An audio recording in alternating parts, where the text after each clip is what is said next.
Today I'd like to talk to you about some of the research that I did during my early days at MIT. It's a long time ago.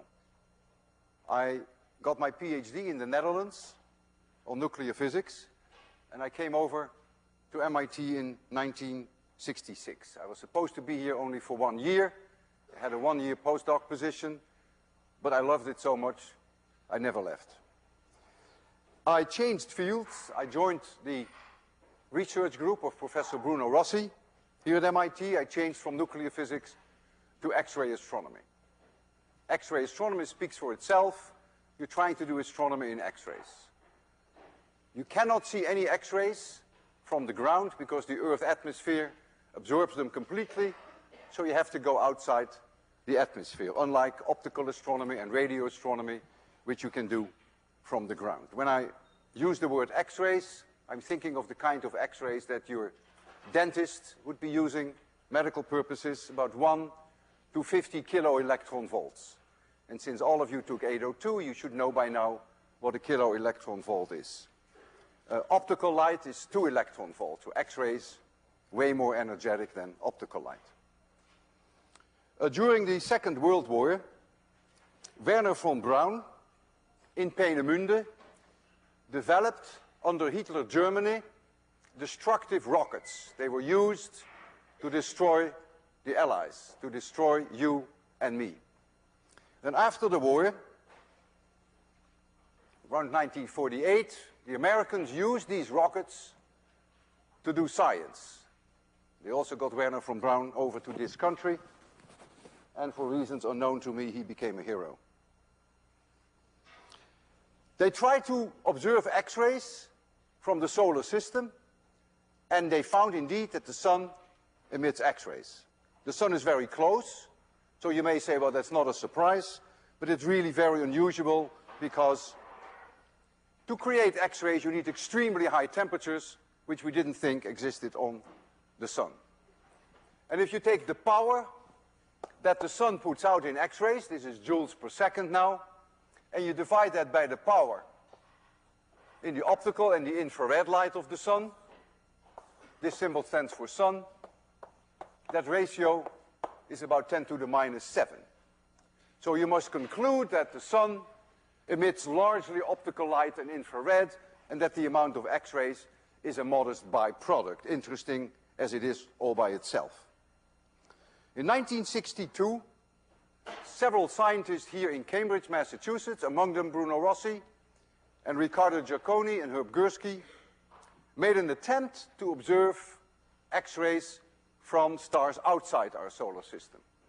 The odds were strongly against them. The detectors were not sensitive enough.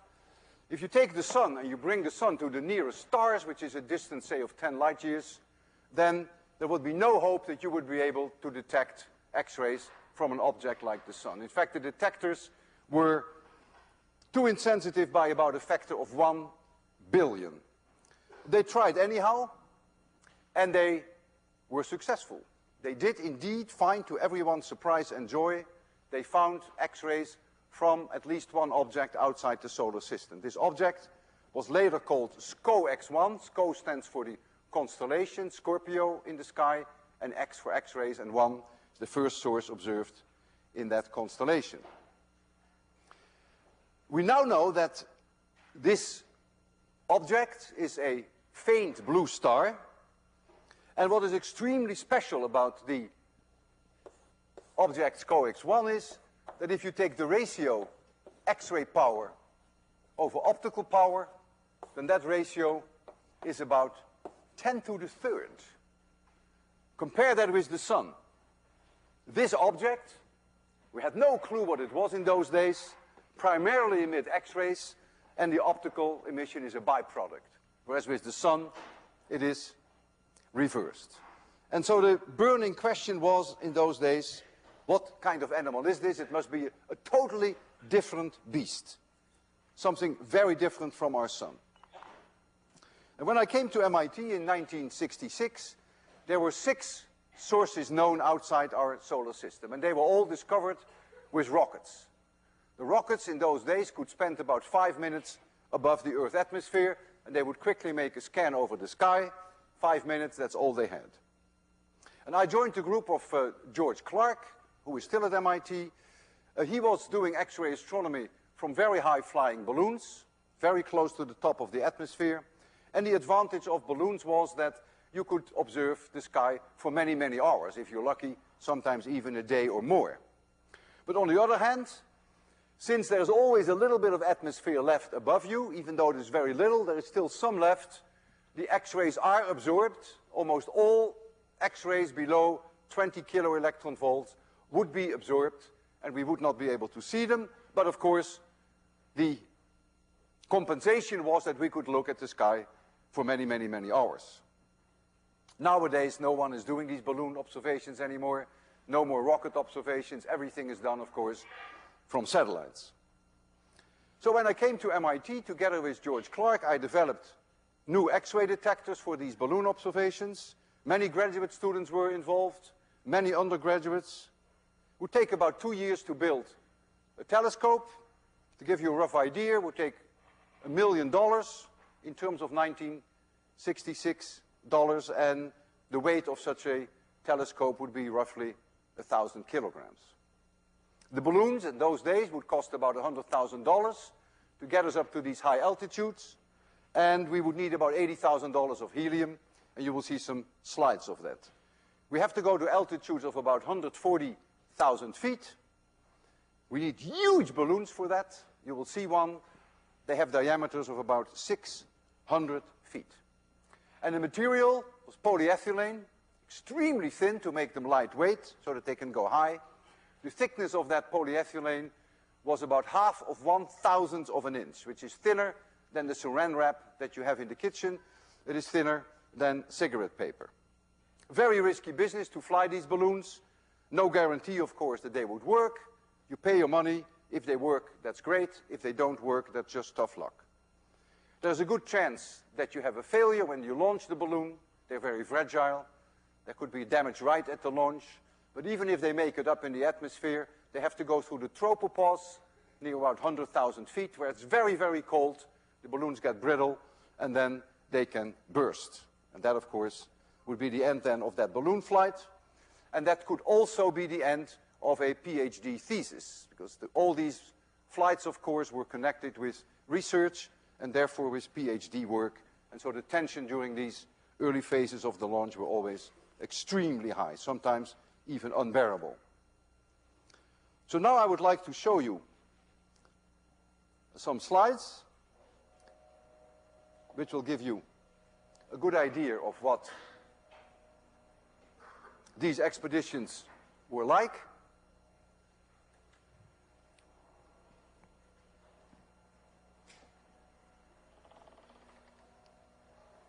Oh yeah, classic problem. This is nice that these, now they work. All right, so if I can have the first slide. You see here Jim and Pat, who at the time were undergraduates. They are now both PhDs. And they are working there, very tedious work, trying to put the electronics together. You may think that science is not very romantic, but I can assure you it is. They fell in love, they married, they have kids, and that's the way it sometimes goes in life.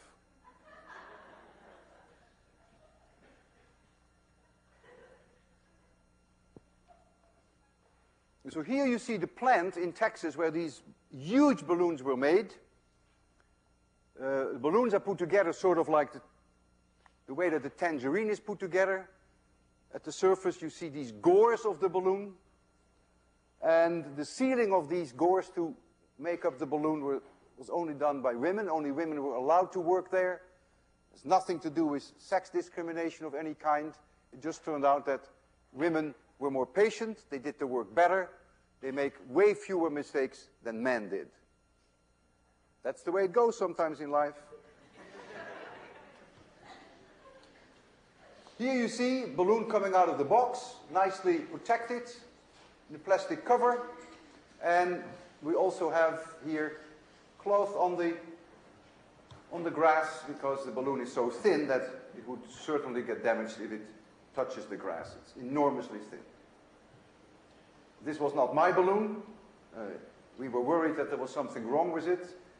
You can see here the concern. They thought there was a hole in the balloon, and that if there's a hole in the balloon, there's just nothing you can do about it anymore. You can't patch it because the hole is almost always through many, many layers. What you're looking at here is hundreds of layers of balloon that are folded together. But as I said, since it wasn't my balloon, I wasn't too worried, but of course it's never nice if you see a failure of your colleagues. So now I bring you to the desert town Alice Springs in Australia, right at the heart of Australia. And now you get a pretty good idea of what it's like. Here you see the launch truck, the telescope is there, and then you see this enormously big balloon. All of it is empty now, and most of this will stay empty. This is the roller arm, which holds this part down. This is the only part that will be inflated. And here you see the helium truck, and here you see the inflation tubes, and we will let helium in from both sides, which will then gradually begin to fill this top part of the balloon. And you see here the roller arm in detail. The roller arm is very important, because when this part of the balloon is being filled, it wants to lift, it wants to go up. And of course, you have to keep it down, you have to keep it under control. And so this roller arm and this car is loaded down with concrete. It's very heavy. And then just before the launch, this roller arm, by command, is flipped over. And then, as you will see later, then the balloon will make it up. And here you see the early part of the inflation. Helium comes in from both sides. And so we fly these balloons almost always early morning, because then the winds are very calm. You need extremely reliable winds. You need to know the direction very well. And the winds should be no more than something like 3 or 4 miles per hour. If they are stronger, you would lose the balloon. You see here these gores that I mentioned to you earlier. So the sun is behind the balloon. Now here the bubble is nearly fully inflated now. You see here, still going on the inflation, but we're very close to the end of the inflation. Here is the roller arm, and then in this direction here, 500 feet or so down, is the payload with the truck.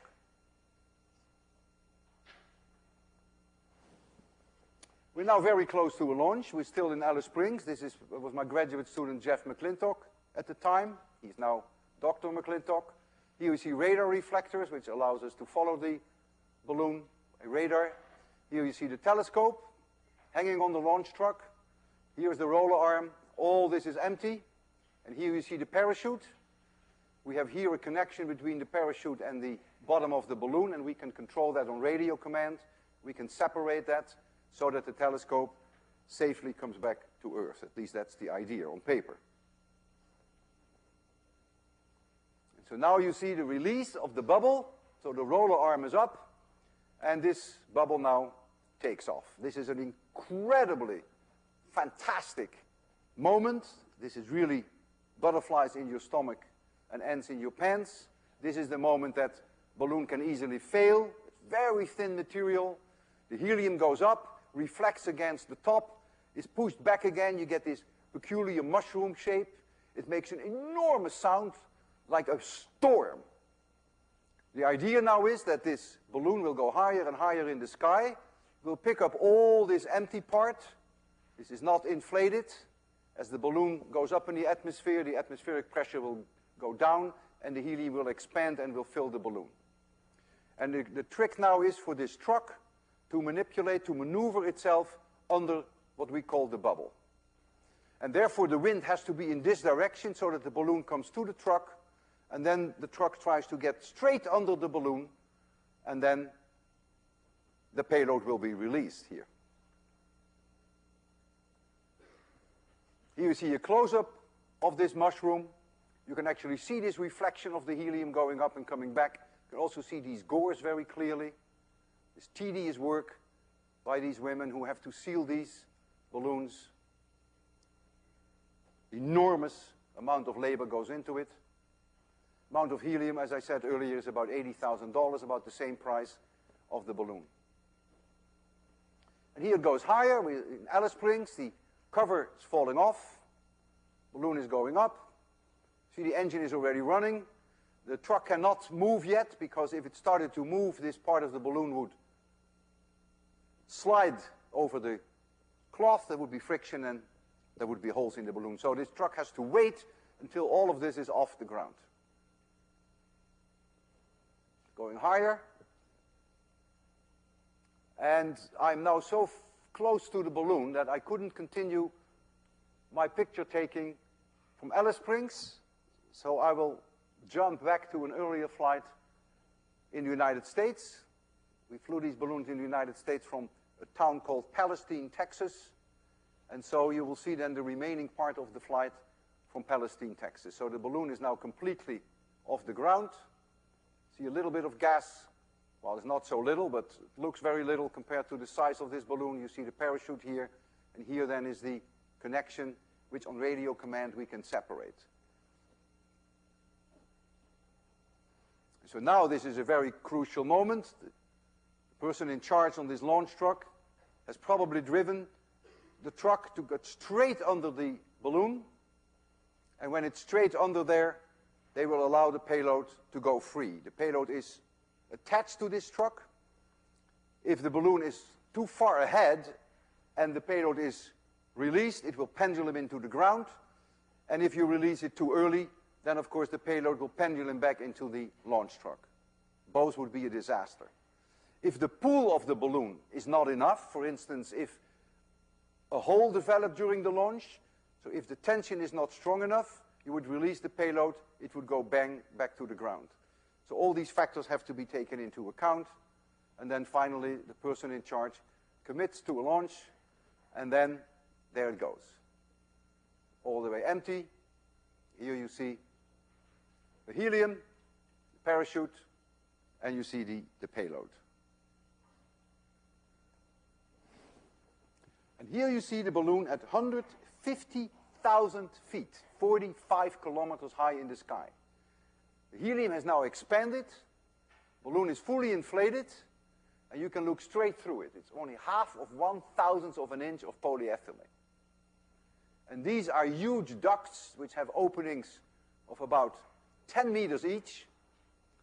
And they are there because the balloon cannot stand any overpressure. If there's any overpressure, the balloon would pop. And so when the balloon keeps rising and rising and rising, when it reaches its maximum volume, the helium would escape at the bottom. That's the idea of these ducts. And here you see George Ricker, who was my graduate student at the time. This is in Australia. He is now Dr. Ricker. He's still at MIT. He's a staff member. And this is the kind of equipment that we built, at least partially. And he's checking the early results during the ascent of the balloon. The balloon will go up with about 1,000 feet a minute. If all goes well, there's no leak. It will take about 2.5, 3 hours to make it to altitude. You see me here sitting on the plane that we use to follow the balloon. We fly, of course, at much lower altitudes, 5,000, 10,000 feet. We stay as close to the balloon as we possibly can. It's not always easy, certainly not in Australia. And so we keep an eye on things, and if necessary, we can terminate the balloon flight by giving a radio command so that the parachute comes down. Certainly when we get close to the ocean, of course, that is necessary if you don't want to lose the payload. The data come back via radio, so we wouldn't lose the data. You get very sick, by the way, in these planes. If you're sitting for 8 or 10 or 12 hours or longer in these planes, as I have, I learned actually a little bit of flying, which is quite easy with a plane like this. Here you see a map of Australia. Here's Alice Springs. We fly probe balloons, weather balloons, at 140,000 feet every day to find out in what direction the balloon would be drifting. And we had all reasons to believe that the balloon would drift somewhere in this direction. And we alerted these radar stations. These circles here are radar stations, because there are no airfields here in Australia. And so we knew we couldn't follow the balloon. We would probably lose it. And therefore we alerted these radar stations.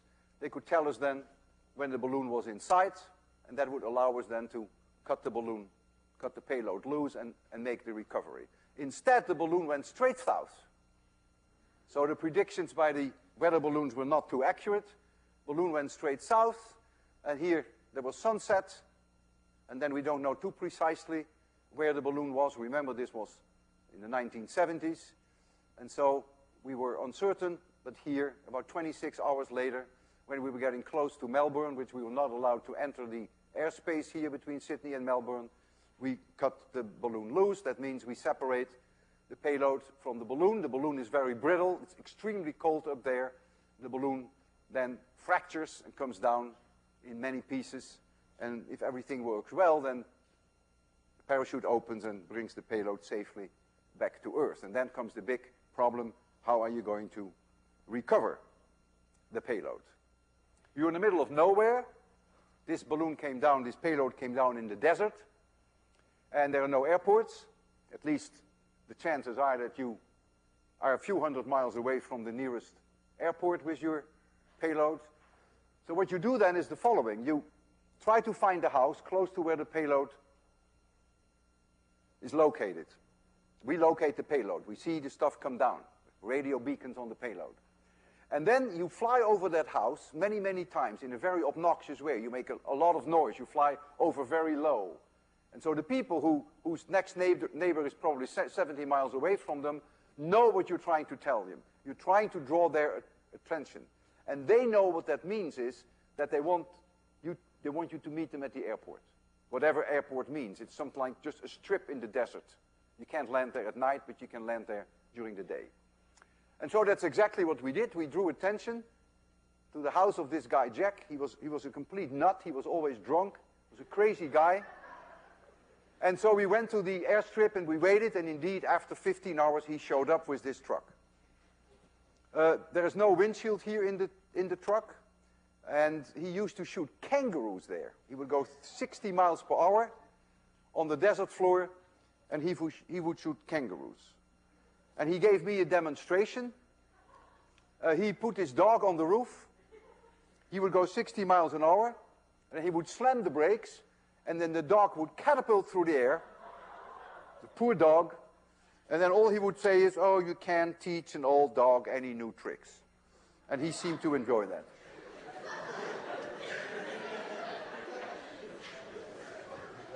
When we go after the payload, the recovery plane is in the air, takes off from that airstrip, and we have contact with the recovery plane. They and only they can see and know where the payload is. From the ground, of course, you can't tell, and so they maneuver you to the payload. And so, of course, Jack's help was invaluable. We needed him. That was independent from the fact that the man was a little strange. On these recoveries, you encounter many animals. You see a koala bear here in an eucalyptus tree. Very lazy animal, unlike most of you. And then when we came close to the payload, there was this animal, a goanna, 6 feet tall goanna. I'll tell you, it scared the hell out of me. And I didn't want to show that to my graduate student who was with me, and I said to him, "Look, you know, these animals are completely harmless. Why don't you go first?" This animal was no farther than 4 feet from the payload. And so my graduate student went first. And the amazing thing is, during the 10 hours that it took us to recover the payload and put it back on Jack's truck, this animal never moved. It was just sitting there completely still. This is their way of trying not to be noticed. And so here you see the payload. This was Alice, was Jack's wife. This is Tom Brooks. He came from the United States. He was an electronic expert. And you see here the payload. It looks heavily damaged, but it really isn't. This is crash pad, which protects the payload when it impacts. And the impact crash pad worked very well. There was very little damage to this payload. And then you come back after several days to Alice Springs. Alice Springs is a hole in the ground. Nothing ever happens there. And so obviously you make it to the front page of the Centralian Advocate. Perfect balloon launch, 1,000-watt start of space probe. They think of this as a space probe, which is fine. Balloon professor is back in Alice. They called me there the balloon professor. I gave several talks there for high schools and for the Rotary Club, so I was a sort of a local celebrity. I talked to the news reporter for several hours, and when you read this story, you won't believe the nonsense, but that's all the detail, of course.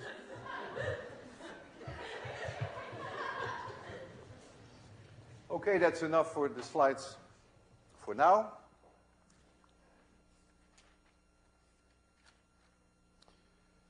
I had about 20 successful flights between 1966 and 1980. Many from the United States, from Canada, and also from Australia, where that's the southern hemisphere, which covers part of the sky that we cannot see from the United States. I had 2 free falls. 2 of my balloons burst on the way up in the tropopause. We were unable to separate the payload fast enough, and then the whole thing, parachute gets entangled, you get a free fall, big hole in the ground, and that's the end of the telescope. And it was. Twice did I lose the telescope completely. But I was lucky, and I made several interesting discoveries during those successful flights. We discovered very early on 5 new X-ray sources. None of them had ever been seen with the rockets. And several of these sources, and that was the really new thing, were highly variable. They changed their X-ray intensity on a very short time scale. We noticed even one source went up by a factor of 3 in about 10 minutes. And that, of course, could not have been discovered with rockets, because the rockets were only above the atmosphere for 5 minutes. They would quickly scan the sky, and so there's no way they could discover variability on a time scale of tens of minutes. But with balloons, you can do that. So it did pay off that we were watching the sky sometimes for 10, 20 hours. My longest balloon flight was actually 26 hours. We also observed X-rays from one source, which we named GX1 plus 4. The 1 plus 4 stands for the position in the sky. And this showed a periodic signal in X-rays, about 2.3 minutes periodicity. At the time, we had no clue what that meant, but later, of course, we understood the significance of that, and you will understand that also very shortly, how significant that was. So what kind of objects are they? They are very, very different from the sun. And we now know what they are.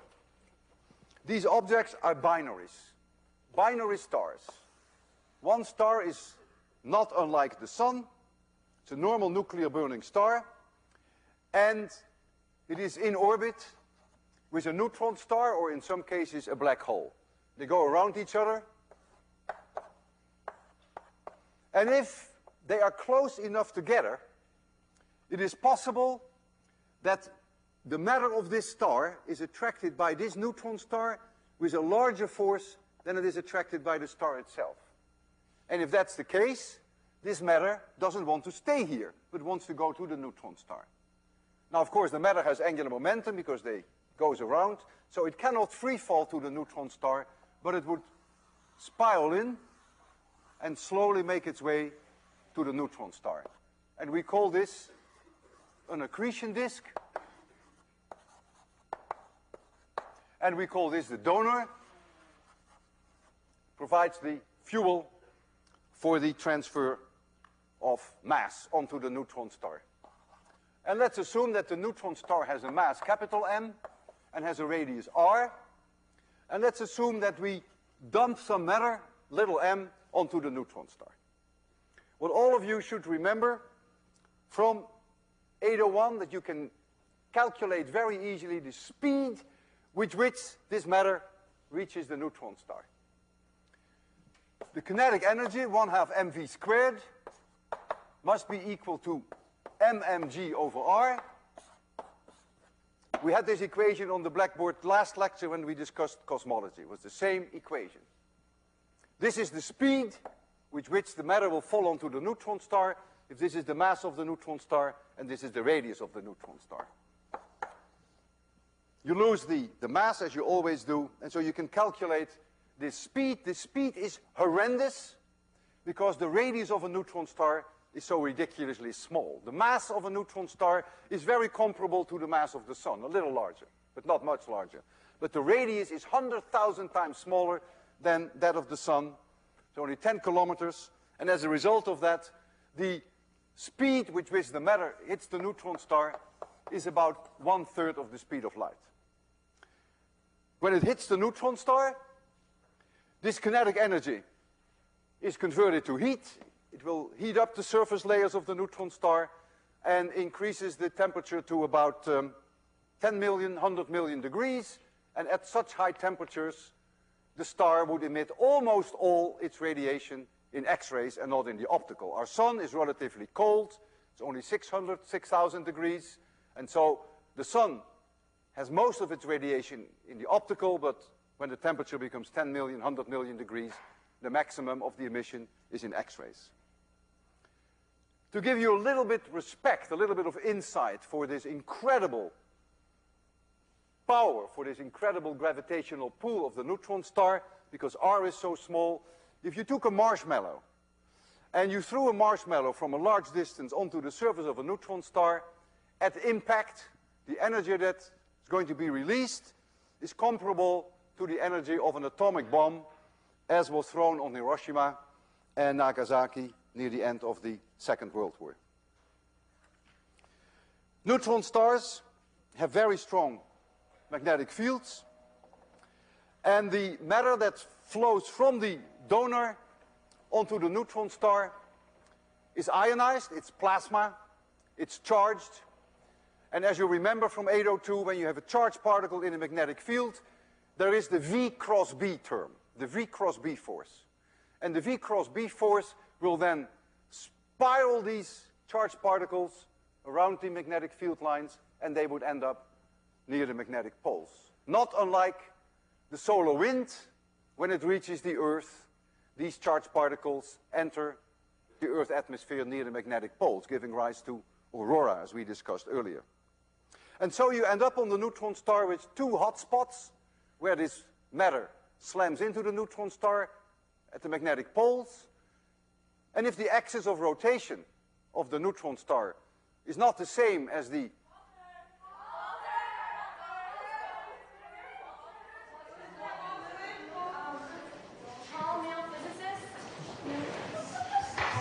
Hi, Anastasia. I remember your name. You were in my 801 class. You enjoy scanning former and current students about ionides and meteors, I think. And that's physics. Is this a physics lecture? Ask the students, I don't know. Very handsome and charming. Okay. So are you?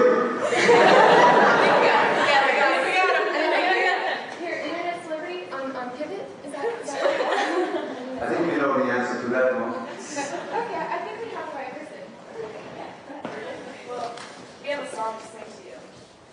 By the non-listeners. Yeah.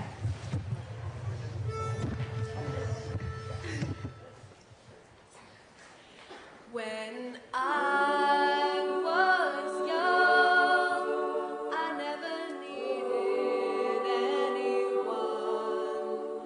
But speaking words of wisdom, times have changed.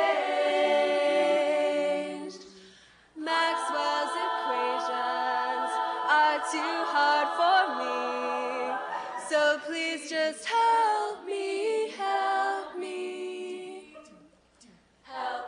I need somebody, not just anybody. You know I need someone. Walter. When I was younger, so much younger than today, I never needed anybody's help in any way. But now these days are gone, I'm not so self-assured. Now I find my homework's hard, know nothing anymore. Help me if you can, I'm failing now. Walter Lewin, can't you physics? I don't know how. I am on pass fail, don't let me down. Won't you please, please pass me? When I was dumber, so much dumber than today, I didn't know about Lenz, Maxwell, or Faraday. But now those days are gone, I'm not so dumb no more. Thanks to 802 and our daring professor.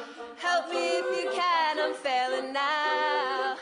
Walter Lewin, can't you physics? I don't know how. I Come on, Pascal, don't let me down. Won't you please, please pass me? Walter Lewin, thanks for teaching 802. Now it's summer and we will all miss you. You've been crazy and we've all had a good time. So in your praise, the muse's voices chime. 8 days a week, I love you. 8 days a week. One more. Is not enough to show I care. Thanks for all you've done, I'll pass somehow. E&M can't get me down, I know this now. I'll miss Passville next year, this I vow. Get some Won't water. you please, please pass me, pass me, pass me. Ooh. I have tears in my eyes.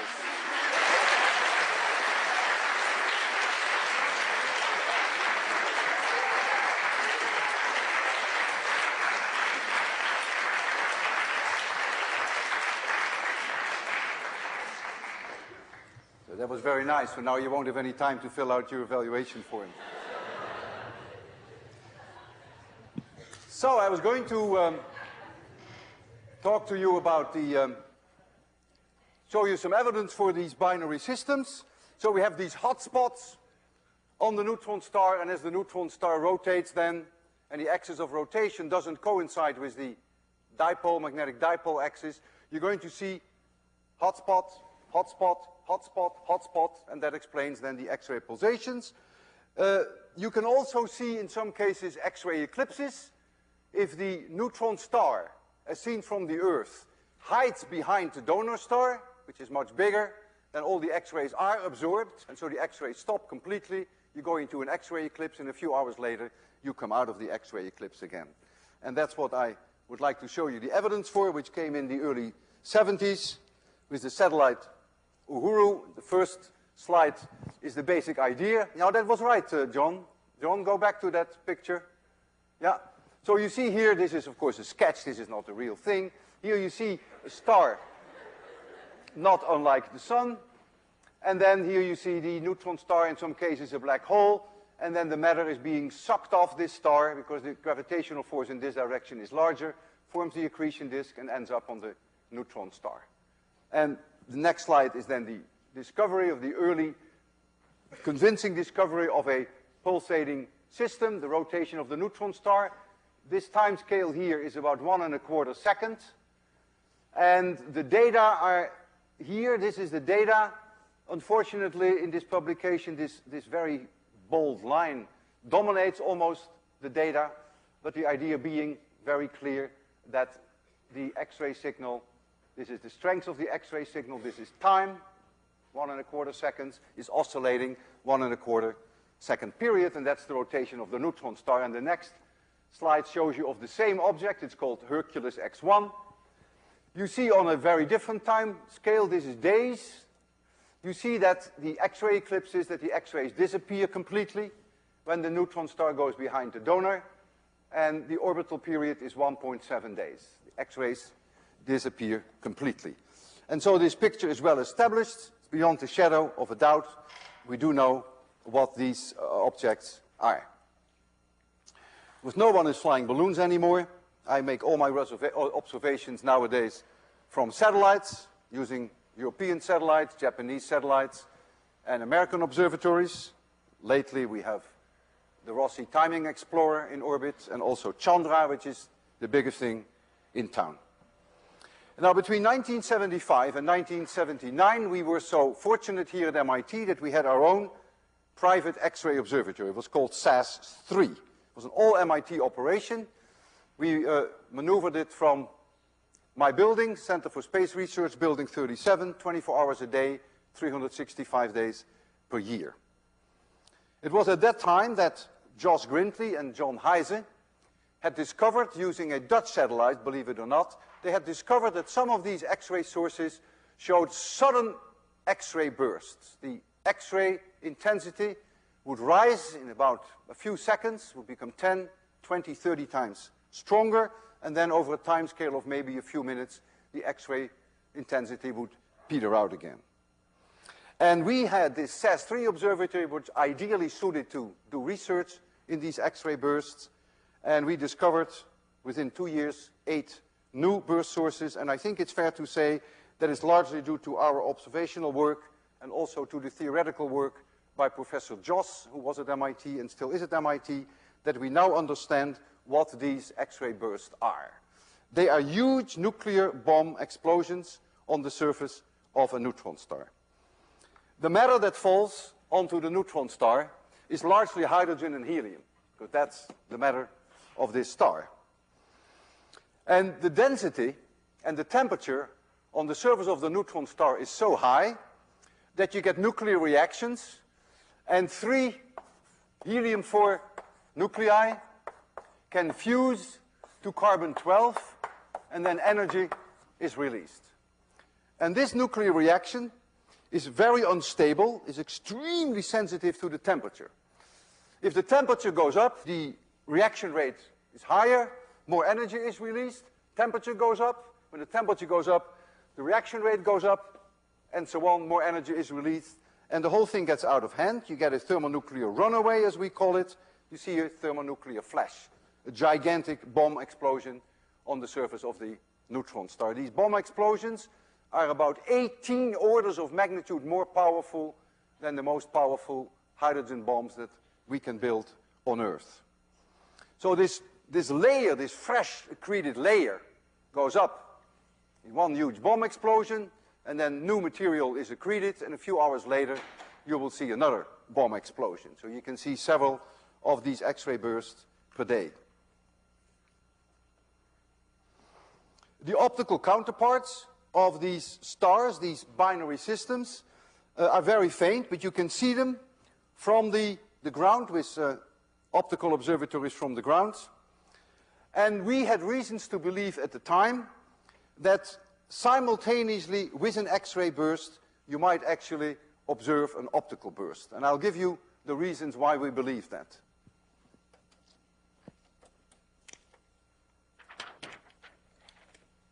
You see here the neutron star, and you see the accretion disk.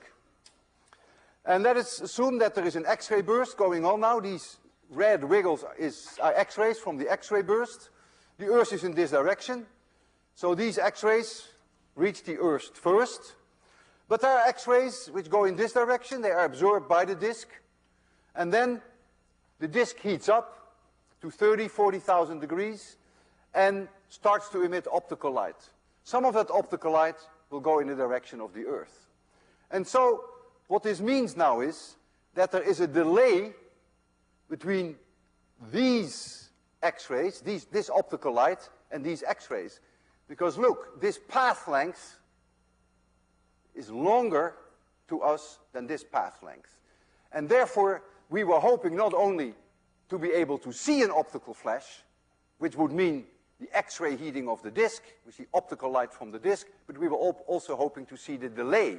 If you can measure the delay, if you see a 1 second delay, it would mean that this geometry was roughly 1 light second from here to here. And so we were very ambitious. We organized a worldwide campaign in the summer of 1977. With SAS-3, we were going to observe one particular X-ray burst source in the sky for 2 weeks on, and we were asking observers from the ground, optical, radio, infrared observers, to keep an eye on that object and also observe that all the time, as long as they could.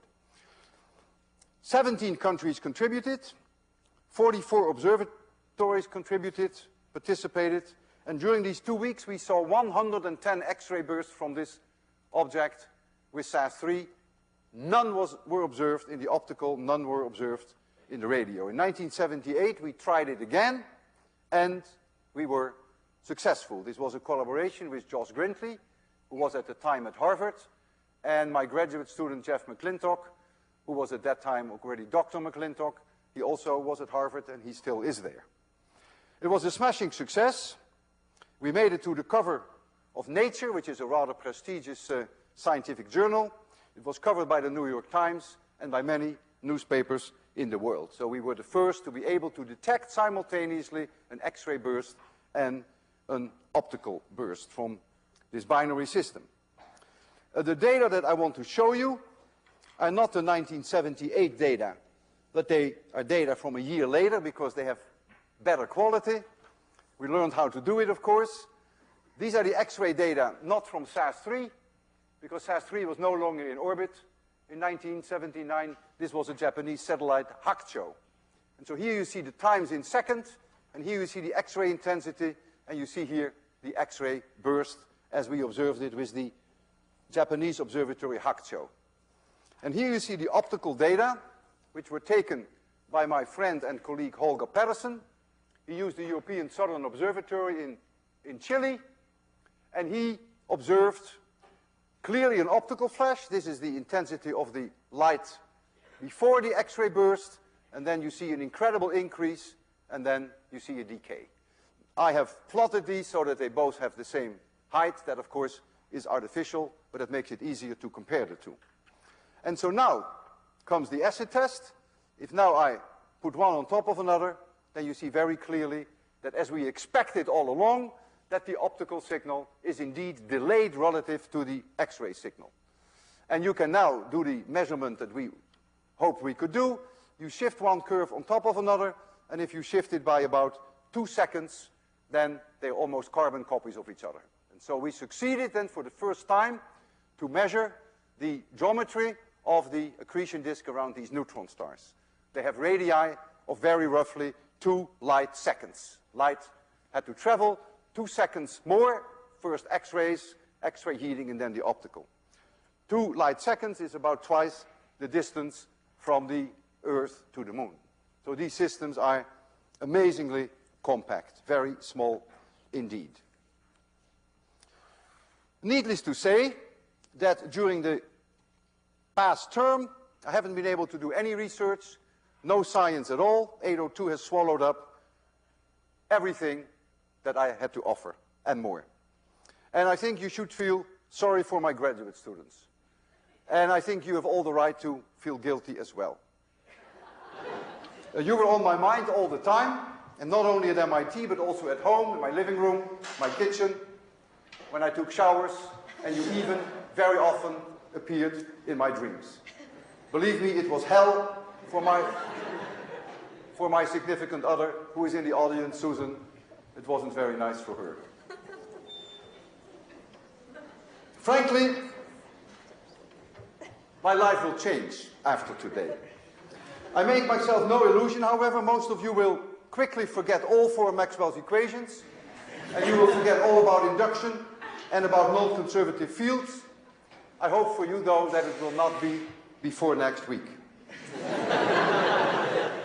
But surely, when you will see a rainbow, you won't be able to resist to check that the red is on the outside and the blue is on the inside. It is a disease for which there is no cure.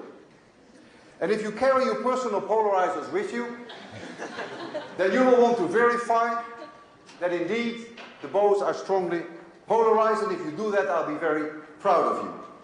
And if that's all you will ever remember of 802, long after you've forgotten all about Ampere, Gauss, Faraday, and Maxwell, long after you don't even remember how to spell their names, if that's all you will ever remember, I will have achieved something that has enriched your life, and you will remember me.